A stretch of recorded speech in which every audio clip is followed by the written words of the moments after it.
Благодарам. Целта на предложениот закон е да се прецизира критериумот за познавање на странски јазик за директорот на Агенцијата за стоковни резерви,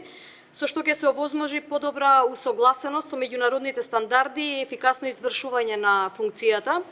Законот се заснова на истите начала на кои се заснова и основниот текст на Законот за стоковните резерви, со фокус на транспарентност, стручност и осогласување со европските регулативи. Она што е предлог на закон за изменување на Законот за стокови резерви се два члена, и тоа член 1 во Законот за стокови резерви во членот 14 став 3 точка 4 се менува и гласи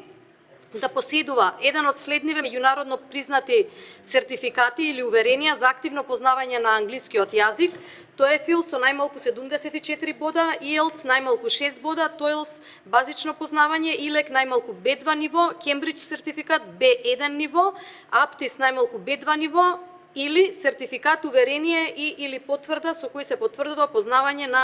еден од трите најчесто користени јазици на Европската Унија, а тоа се англискиот, францускиот или германскиот со најмалку ниво B2 од Европската референтна рамка за јазици, изведена од установа или институција во држава или од странство регистрирана како давател на оваа услуга. И член 2, овој закон влегува во сила со денот на објавување во службен весник. Она што треба да се напомене е дека законот не предизвикува никакви финансиски последици врз буџетот на Република Македонија и други јавни финансиски средства, како и дополнителни финансиски импликации нема да бидат предвидени во буџетот на Република Македонија, така да сметам дека ќе